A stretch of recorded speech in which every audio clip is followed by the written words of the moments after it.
맥주 감사절의 기원은 구약에서부터 시작이 되어집니다. 출애굽한 이 이스라엘 백성들이 40년의 광야 생활을 마치고 하나님이 약속하신 가나안 땅에 정착을 합니다. 그들은 그곳에서 처음으로 농사를 지어 곡식을 수확했습니다. 그리고 수확한 곡식으로 하나님 앞에 감사의 제사를 드렸습니다. 이것이 바로 맥주 감사절이 된 거예요. 맥주절과 관련하여 신명기 16장 12절에서 이렇게 말씀을 합니다. 너는 애굽에서 종되었던 것을 기억하고 이 규례를 지켜 행할지니라. 애굽의 종살이에서 구원해 주신, 건전해 주신 하나님께 감사하는 마음으로 이 절기를 지킬 것을 명령하고 있습니다. 인간의 비극 중 하나는 받은 은혜와 사랑을 너무나도 쉽게 잊어버린다는 데 있습니다. 사람들은 부정적인 일, 안 좋은 일에 대해서는 기억력이 좋아요. 몇십 년이 지나도 마치 어제 일처럼 생생하게 그때를 기억을 합니다. 하지만 정작 받은 은혜와 감사해야 될 일들에 대해서는 쉽게 잊어버립니다. 하나님은 이러한 우리의 연약함을 아십니다. 그래서 맥주 감사절과 같은 절기를 제정하시고 지키라고 명령을 하시는 것이죠. 자, 오늘 읽었던 본문의 1절과 2절을 보시면요. 내 영혼아 여호와를 송축하라. 내 속에 있는 것들아 다 그의 거룩한 이름을 송축하라. 내 영혼아 여호와를 송축하며 그의 모든 은택을 잊지 말지어다. 여기서 우리는 진정한 감사의 네 가지 특징을 살펴볼 수가 있습니다. 첫째로 감사는 개인적이어야 합니다. 본문을 보니까 우리 영혼이라고 말하지 아니하고 내 영혼이라고 말합니다. 감사는요, 개인적으로 하는 것이죠. 우리가 아닌 나 자신이 해야 될 일입니다. 둘째로 진정한 감사는 영혼에서 우러나는 감사여야 합니다. 입으로만 하는 감사가 아닙니다. 어떤 형식과 의례적인 감사가 아니에요. 나의 마음 깊은 곳에서부터 터져나오는 영혼의 감사여야 합니다. 셋째로 진정한 감사는 회상의 감사입니다. 다시 말해 기억하는 감사여야 한다는 거예요. 2절을 보면 그의 은택을 잊지 말지어다라고 했습니다. 하나님이 베푸신 은혜를 잊지 아니하고 하나하나씩 세어보면서 감사하는 것입니다. 은혜의 기억을 보고 나려면 성령의 도우심이 필요해요. 성령께서 들었던 말씀을 잘 깨닫게 해주시고 지난날 하나님이 베푸셨던 그 은혜의 기억을 되살려 주실 때에 비로소 우리는 감사할 수가 있습니다. 넷째로 진정한 감사에는 기쁨의 찬양이 있습니다. 1절과 2절을 보시면 계속해서 송축하라고 합니다. 무려 3번이나 송축하라는 말을 반복하고 있어요. 송축하라는 말은 찬양하라는 말입니다. 감사하는 자에게는 슬픔이나 원망이 있을 수가 없습니다. 기쁨의 찬양만 있을 뿐이죠. 오늘 맥주 감사주의를 맞이하는 우리 모두에게 이와 같은 진정한 참된 감사가 회복될 수 있기를 축복합니다. 저는 오늘 다윗의 시편을 통해 감사와 관련된 3가지를 한번 살펴보고자 합니다. 문제는 우리에게 최고의 감사의 제목이 무엇이어야 하느냐 하는 것입니다. 3절을 보시면요. 그가 내 모든 죄악을 사하시며 내 모든 병을 고치시며. 다윗이 첫 번째로 꼽은 감사의 제목, 으뜸으로 생각하는 감사의 제목이 무엇이냐? 내 모든 죄악을 사하여 주셨다는 것입니다. 죄를 용서해 주셨다는 거예요. 다윗은 일평생 하나님 앞에 의롭게 살려고 노력을 했지만은 여러분 씻을 수 없는 큰 오점을 남겼습니다. 순간적인 충동을 억제하지 못하고 자기 충신 우리아의 아내 밧세바를 취했어요. 나중에는 자기 죄를 숨기려고 우리아를 의도적으로 전쟁 최전선에 보내어 죽게 만듭니다. 도저히 용서받지 못할 중대한 죄를 범했어요. 하지만 그가 전심으로 자신의 죄를 깨닫고 회개하였을 때 하나님께서 그의 모든 죄를 씻어주셨습니다. 죄를 용서해 주셨어요. 다윗은 그 순간을 잊지를 못합니다. 그의 평생에 가장 감사한 일은 자기 죄가 용서를 받았다는 것입니다. 오늘날 우리의 감사도 여기서부터 시작되어져야 합니다. 그리스도인의 진정한 감사는 내가 하나님께 제 용서함을 받았다는 확신으로부터 출발을 해야 합니다. 여러분, 이것 없이는 진정한 감사가 나올 수가 없어요. 놀랍게도 교회 다니시는 분들 중에 제 용서함에 확신이 없는 분들이 있습니다. 늘 죄책감에 시달리는 분들이 있어요. 간혹 성도님들 중에 이런 말씀을 하시는 분이 있습니다. 목사님, 제가 신앙생활을 하는데 하면 할수록 늘 죄책감에 시달립니다. 신앙생활을 하면 할수록 죄책감이 더 심해지는 것 같습니다. 한편으로는 이해가 되죠. 예수를 믿기 전에는 죄가 죄인 줄을 모르고 살았어요. 하지만 예수님을 믿고 나면 죄가 죄로 보이기 시작합니다. 말씀을 들을 때 양심의 가책과 찔림을 받습니다. 내가 얼마나 용서받지 못할 심각한 죄인인가를 깨닫게 되어져요. 여기까지는 여러분 신자라면 누구나 겪을 수 있는 과정입니다. 정상적인 과정이에요. 문제는 거기서 멈추어 버리는 것입니다. 죄를 깨닫는 단계에서 제 용서함을 경험하는 단계까지 나아가지 못한 거예요. 그러면 늘 죄책감에 시달리게 되어지죠. 거기에는 평안이 없습니다. 기쁨과 안식이 없습니다. 오늘 같은 이 감사절기를 맞이해도 진정한 감사가 우러나오지를 않아요. 어찌 보면 당연한 일입니다. 예를 들어 감옥에서 사형을 앞두고 있는 죄수가 있다고 한번 생각해 보세요. 그에게 가장 필요한 것은 모든 죄가 사해지고 사면을 받는 겁니다. 그것 없이는 그 어떠한 일도 그에게 기쁨이 될 수가 없어요. 감사의 조건이 될 수가 없습니다. 내일 죽을 죄인에게 아주 고급 브랜드의 값비싼 옷을 선물해 본다고 해보십시오. 그에게 그것이 무슨 의미가 있겠습니까? 산의 진미에 좋은 음식을 가져다 주어도 여러분 감사가 나오지 않습니다. 마찬가지로 우리가 예수를 믿는다고 저절로 감사의 삶을 살게 되는 것 아니에요. 하나님이 내 모든 죄를 용서해 주셨다는 확신과 감격이 없으면 그 어떠한 것도 감사의 조건이 될 수가 없습니다. 아무리 부유해도 건강해도 출세해도 그것이 감사인 줄 모르게 되어집니다. 우리 안에 진정한 감사가 터져 나오려면 하나님이 내 모든 죄를 깨끗하게 온전하게 씻어주시고 용서해 주셨다는 확신이 있어야 돼요. 죄사함의 은혜를 경험을 하셔야 합니다. 간혹 신앙생활을 오래 하신 분들 중에 제 용서함에 확신이 없는 분이 있습니다. 이런 분들의 공통된 특징이 있습니다. 자기 의를 추구한다는 거예요. 어떻게든 자기 힘으로 좀 더 거룩한 삶을 살아서 하나님께 인정받고 구원받고자 하는 경향이 강하다는 것입니다. 그러다 보니 남들과 비교를 잘합니다. 그래, 나는 저 사람보다는 좀 더 나은 사람이야. 저 사람보다는 더 선량해. 도덕적으로 나은 삶을 살고 있어. 항상 남들보다 자신이 좀 더 의롭다는 생각에 갇혀 있습니다. 사실 하나님이 우리를 보실 때는 다 똑같아요. 다 죄인입니다. 아무리 내가 남들보다 의롭다 한들, 좀 더 선량한 삶을 산다 한들, 여러분 하나님 앞에서는 도토리 기적이에요. 거기가 다 거기입니다. 교도소 감방에 가 있는 죄수나 우리나 하나님 보시기에는 다 같은 존재입니다. 그들과 우리의 차이점이 뭐예요? 악한 마음에서 우러나오는 그 생각들을 이제 삶으로 옮겨느냐, 실행했느냐, 하지 않았느냐의 차이일 뿐입니다. 거룩하신 하나님 앞에 우리는 그저 죄와 허물뿐인 죄인의 한 사람일 뿐이에요. 욥기 25장 5절에 보면 보라, 그의 눈에는 달이라도 빛을 발하지 못하고 별도 빛나지 못하거든 하물며 구더기 같은 사람, 벌레 같은 인생이냐. 하나님의 눈에는 밝은 달과 별조차도 깨끗하게 보이지 않는다고 했어요. 하물며 죄 많은 우리가 하나님 눈에 깨끗하게 보일 리가 없습니다.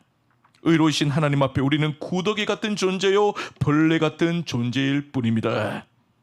구약 성경을 보면 욥이라는 인물이 나옵니다. 그는 성경의 인물 중에 가장 의롭고 깨끗한 인물 중 한 사람이죠. 율법을 따라 행하는 사람이었고 죄를 멀리한 자였습니다. 하나님조차도 욥처럼 온전하고 정직하여 하나님을 경외하고 악에서 떠난 자가 없다라고 인정을 했을 정도입니다. 하지만 욥기 40장 이후에 보면 하나님이 욥에게 이런 질문을 하시죠. 너가 나의 심판을 피할 수 있겠느냐? 스스로 의롭다고 하여 나를 불의하다고 하겠느냐?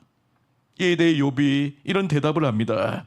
욥기 42장 6절에 그러므로 내가 스스로 거두어 드리고 티끌과 재 가운데에서 회개하나이다. 자기를 의롭다고 여겨왔던 욥의 자신감이 순식간에 깨어져 버렸어요. 하나님 앞에서 자신의 더러움과 허물을 발견하고는 철저하게 회개를 합니다. 욥과 같은 사람도 자기 행위로는 하나님께 의롭다고 인정받지를 못했습니다. 그렇다면 우리는 두말할 것 없어요. 우리가 아무리 선한 일을 행하고 선량한 인품을 가졌다 할지라도 하나님 앞에서는 아무것도 아닙니다. 그것으로 하나님 앞에 온전히 설 수가 없습니다. 우리는 그저 하나님 앞에서 죄인의 한 사람일 뿐입니다. 그러므로 하나님 앞에 교만하면 안 돼요. 하나님은 교만한 자를 미워하십니다. 멀리하십니다. 적대시하십니다. 여러분, 교만이 무엇입니까? 그저 우쭐거리고 목에 힘주고 다니는 사람만이 교만한 자가 아니에요. 하나님 앞에서 자기를 의롭다고 여기고 자신의 완악함을, 자신의 악함을 인정하지 않는 자가 교만한 자입니다. 오늘날 많은 이들이 착각하는 것이 있습니다. 자신이 마치 대단히 양심적이고 하나님 앞에 인정받을 만한 삶을 살고 있다고 여기는 거예요. 하지만 예수님 앞에 나오면 그 모든 교만이 다 깨어집니다. 숨겨진 죄의 민낯이 샅샅이 다 드러나게 되어져 있습니다. 그것이 싫어서 사람들이 예수님 앞에 나오지 않습니다. 미국 보스턴에 아주 유명한 화가가 있었습니다. 그는 인간의 내적인 미를 탁월하게 표현할 줄 알았어요. 특이한 점은 그가 초상화를 그릴 때 일반 사람들처럼 마치 거울을 보듯이 그렇게 그린 것이 아니었다는 거예요. 그 사람 내면의 인격적인 특징을 잘 살려서 그렸습니다. 오늘날 한 귀부인이 이 화가의 소문을 듣고 찾아와서 자신의 초상화를 그려달라고 부탁을 했어요. 화가는 유심히 부인을 관찰한 다음에 그녀의 내면의 인격적인 특징을 잘 부각시켜서 그림을 그렸습니다. 드디어 초상화가 완성이 되고 그 부인이 그것을 보았어요. 순간 얼굴이 일그러졌습니다. 화가 난 부인이 칼을 들고는 자신의 초상화를 난도질해 버렸어요. 자기 안에 숨겨진 인성의 특징이 너무 추하고 너무나 역겨웠기 때문입니다. 이 여인의 모습이 바로 우리 인간의 보편적인 모습이에요. 우리도 숨겨진 내면의 모습을 드러내기를 극히 꺼려합니다.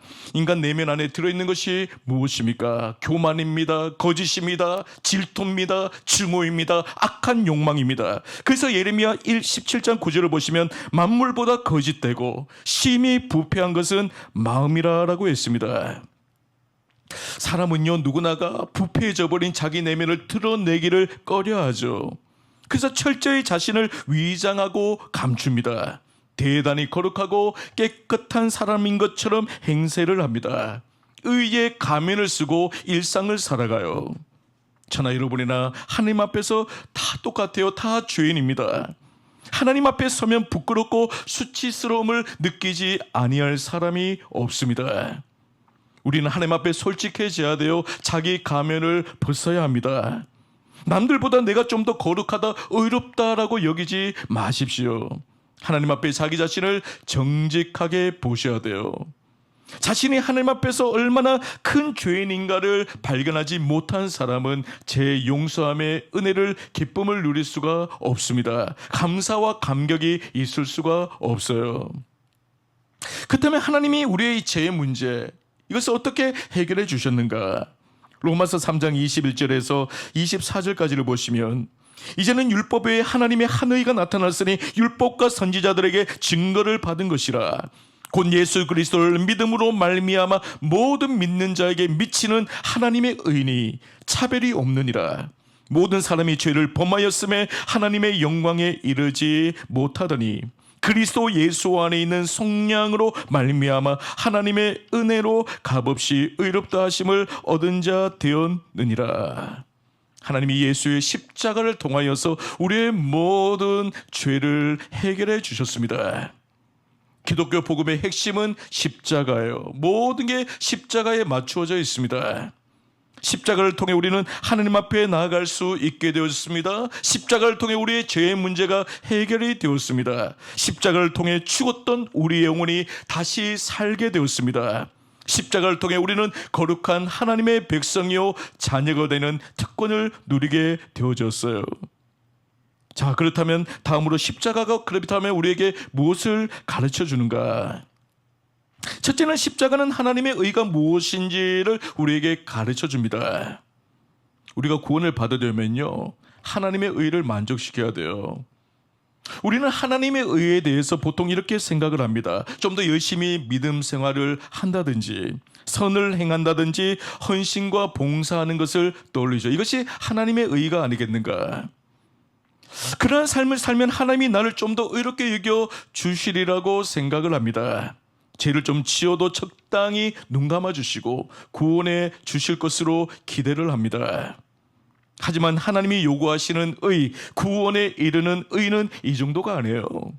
하나님은 우리에게 완전한 의를 요구하십니다. 다시 말해 죄를 짓지 않는 그야말로 완전 무결한 의를 요구하신다는 것이죠. 이런 하나님의 의를 만족시킬 수 있는 사람 이 땅에 존재하지 않습니다. 성경은 말합니다. 의인은 없나니 하나도 없다라고 했어요. 우리는 아담의 죄를 물려받은 죄인입니다. 우리 안에 죄의 유전자가 있기에 죄를 짓지 않는 것은 불가능한 일이에요. 아무리 죄를 짓지 않으려고 발버둥 쳐봐도 소용이 없습니다. 결국 죄 짓게 되어져 있습니다. 우리는 하나님의 의를 만족시킬 수가 없어요. 그 말은 우리 스스로의 힘으로는 구원에 이를 수 없다는 겁니다.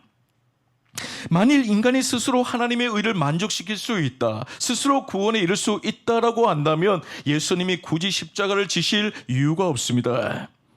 예수님이 이 땅에 오셔서 십자가를 지셨다라는 것은 인간의 힘으로는 하나님의 의를 만족시킬 수 없다는 이야기예요. 하나님의 의는 완전을 요구합니다. 단 하나의 우리가 사소하게 생각하는 죄도 용납하지 않습니다. 우리는 십자가를 통하여서 이 사실을 발견하게 되어집니다. 둘째로 십자가는 죄인을 위해 마련한 의라는 사실을 가르쳐 줍니다. 예수님이 십자가 달려 죽으신 것은 하나님이 원하시는 의를 만족시키기 위해서예요. 인간은 스스로 의로운 삶을 살 수가 없습니다. 죄인이기에 죄를 지을 수밖에 없어요. 그런데 죄의 삭은 사망입니다. 심판입니다. 저주입니다. 우리가 구원받을 수 있는 유일한 길이 있다면 죄 없는 누군가가 우리를 대신하여 희생을 하는 거예요. 피를 흘리는 것입니다. 생명을 내어주는 것입니다. 감사하게도 하나님이 우리를 위하여 이 땅에 예수님을 보내어 주셨어요. 예수님은 육신의 몸으로 이 땅에 오셨지만 죄는 없으십니다. 그분이 나를 위해 대신해 죽으셨어요. 내가 받아야 될 심판, 저주를 그분이 십자가에서 모든 것을 대신 받으셨습니다. 그 십자가의 죽으심으로 하나님이 원하시는 의를 만족을 시킨 거예요.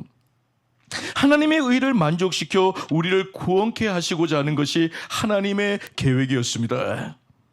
예수님 이외에 그 누구도 하나님의 의를 만족시킬 수가 없습니다. 오직 주님의 죽으심과 부활만이 우리를 구원에 이르게 할 수가 있어요. 이제 우리가 해야 될 유일한 일은 십자가의 주님을 믿는 것입니다. 그분을 영접하는 것입니다.